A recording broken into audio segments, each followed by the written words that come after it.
Hi everybody, this is Mrs. Ellsworth, and what we're going to be talking about today is writing ionic chemical formulas. So let's go and look at your periodic table. Did you make sure that you went and marked all of these different families with their charge? So like hydrogen's family is a +1, beryllium's is +2, boron's is +3, carbon +4, nitrogen's when that pattern changes and you get a -3, -2, -1, and 0.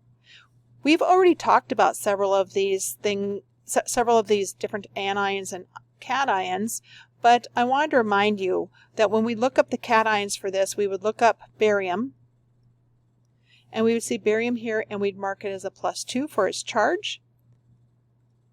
Okay, so then barium is a +2, and that can be written as a 2+ also. Okay, and then like if you would go and look underneath boron, you would see that aluminum is there, and that's a +3 for a charge. And so these are the cations and their charges. Okay, we've already done this, so this is just a reminder. Now the anions, so like let's look at oxygen, fluorine, and nitrogen. Oopsie.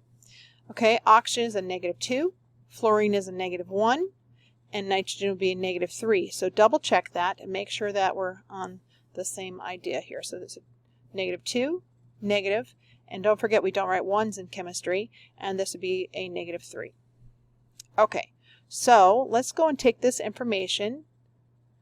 Oh, let's do one more thing here. Let's remind ourselves that like tungsten, okay, those transition metals that have got more than one oxidation state, that they have to tell you what the oxidation state is going to be. So tungsten is W.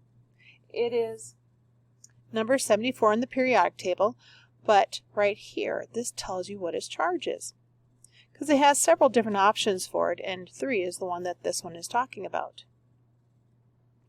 Okay, so today we're going to be talking about ionic formulas. That means that we're writing the ions down, and then we're switching in that formula. So today we're going to be doing something that I call the switcheroo. Okay, so here we go. So we'll go ahead and write down each ion for each one of these, and then we will do the switcheroo to write down the correct formula. So ions, Mg, okay, this is magnesium. And on the periodic table, magnesium, this is then that +2 column, magnesium would be a +2. And chloride is right here, remember we marked this one as a -1, and so chloride is a -1. Oops, sorry. Okay, so now we do the switcheroo. Okay, this does not go straight down. This charge actually goes over here, and now it doesn't become a charge. It's a number of atoms. Okay, and so it comes down to absolute value. This 1 comes down here. Remember, we do not write ones in chemistry, so it's just going to be MgCl2. And make sure that you've got uppercase for your first letter in each one of your symbols, and then lowercase for the second one. Okay, so let's go and try that again. We've got copper, which is Cu, and then we've got a +2, and then we've got bromide. Bromide is a halogen, so it's a -1. Okay, and we do our switcheroo. Okay, and this 2 comes down here, and the 1 comes down here, so you've got CuBr2. And again, I'm really fussy about uppercase and lower cases. Make sure that you've got it correctly. Okay, now we've got copper again, and it's a +2, and sulfide is a -2. Okay, -2. And so we'll do our switcheroo, and you'll get Cu2S2. Now we got to do some reducing. This is a 2-to-2 ratio, which is the same exact thing for a 1-to-1 ratio, so it'd just be Cu and then S. Okay, if it was a 4 and a 2, you'd still go and do your reducing also. Just divide each one by 2 and you'll be good. Okay. Reminder also, the reason why these go down in whole numbers is because remember back here when we were counting out the number of atoms? Okay, this right here there was no charges down here. Okay, there was no charges down here. It's just telling you the number of atoms. So you're not going to have a negative number of atoms. So that's why they're positive values, because it's telling you the number of atoms. Okay, so now let's go ahead and notice this. We've got iron 3 sulfide, iron 2 oxide, and silicon sulfide. So go ahead and try those on your own, but I'm going to start right now, so pause it. Okay, iron is a +3, sulfide is a -2. So we do the switcheroo, and the 2 comes down here, the 3 comes down here. There are no flying numbers in your answer. Fe2S3. Iron here is an Fe is a +2, and oxide is a -2. So you probably can see that these two are going to reduce. Okay, so you're just going to get FeO. It would have been 2 and a 2 right here, and you've got to reduce that. Okay, here's one that's a little bit tricky. It's silicon, and that's a +4. I don't know if this is always considered an ionic one, but it is for this example. Sulfide is a -2. And just a reminder again on the periodic table, fluoride, chloride, bromide, iodide, selenide, sulfide, oxide, nitride, phosphide, carbide. Anyways, these are all, remember, these are all negative, so that you go and you take off the suffix and you put an IDE. So if you're getting confused on where do I find that, that's sulfur. Okay, and then you look up and you see what its ionic charge is. Okay, so this 4 comes down here, this 2 goes down there, and now we've got to reduce this. And if you can't think what it is, find a common denominator. There you go.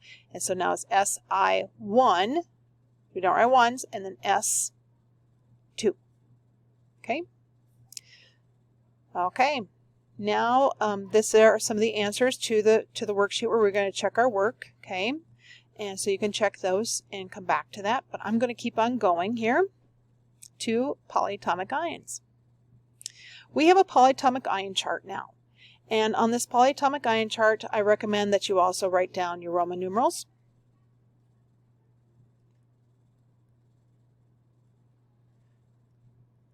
Okay, and make sure that you get them, because I notice that during a test that students will kind of goof up on those because of stress, because we don't use them. We don't use them at all except for in a couple of specific places in our education. Okay, so those are the Roman numerals. Okay, also notice that these are the charges of each one of these. Okay, -1 is this column, -2 is this column, -3 for that one, and here's the only one that's a positive one. Okay, and so these are many, poly means many atom ion. Okay, and so these ions are really tightly packed together, and they behave just like what they were when we had the single atom ion. So I wanted to show you one we already know, and this is sulfide. Okay, so if we do iron 3 is a +3, sulfur is a -2, do our switcheroo, right, 2 and that 3 there, and so we clean it up and it looks like that. But sulfite is in that second column of your purple polyatomic ion chart. Here it is, sulfite, sulfate. Okay, notice that most of these all end in an 8 or an ite. There's just 2 of them here that don't. Okay, and then, so let's go back. And so now sulfite, here it is. So now iron is Fe, and it's a +3. Sulfite is this guy, SO3 and -2.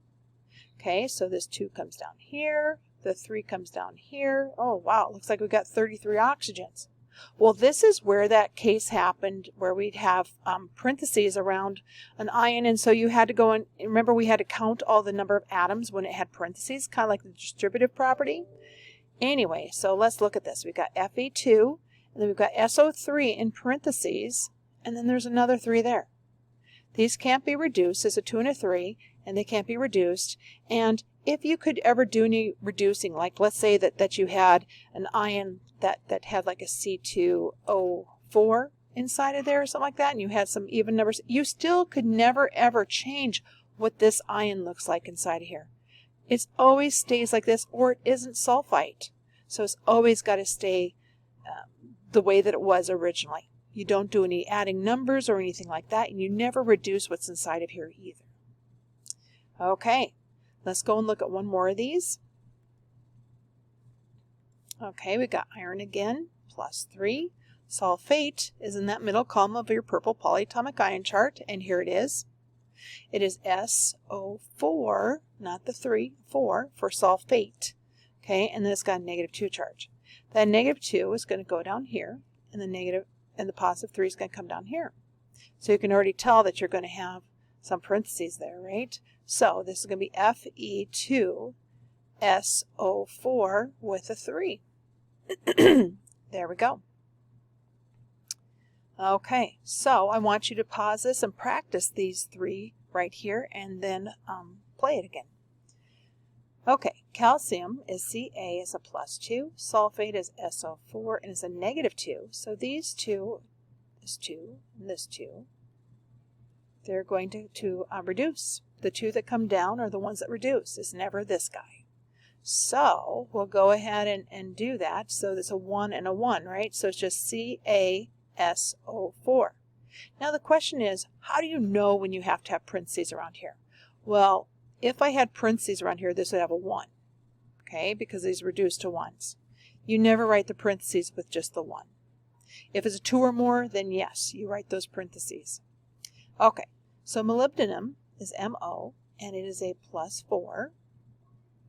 And nitrate is on the first column of your purple polyatomic ion chart, and it is NO3, and it's got a -1 charge. So this 1 comes down here, and this 4 comes down here, and so it would be MO. Let's clean this up. We've got an NO3 in parentheses, okay, and then we got that 4. Notice there is no adding or subtracting of numbers or anything. Okay, ammonium is the only positive polyatomic ion that we have on our purple sheet, and it is NH4. Okay, and acetate, oh, and that's a +1 charge. Acetate is C2H3O2, and it is in the very first column of your polyatomic ion chart, and it's a -1. So this is great because we just go and have to, we just have to go and we were switching 1, so that works out perfectly. So this is actually already the formula right here. Just don't leave any charges in there and clean that thing up. Okay? So that's where we're stopping at, and that is how to write chemical formulas for regular single ions on your periodic table, and also those polyatomic ions on your purple polyatomic ion chart. Bye now.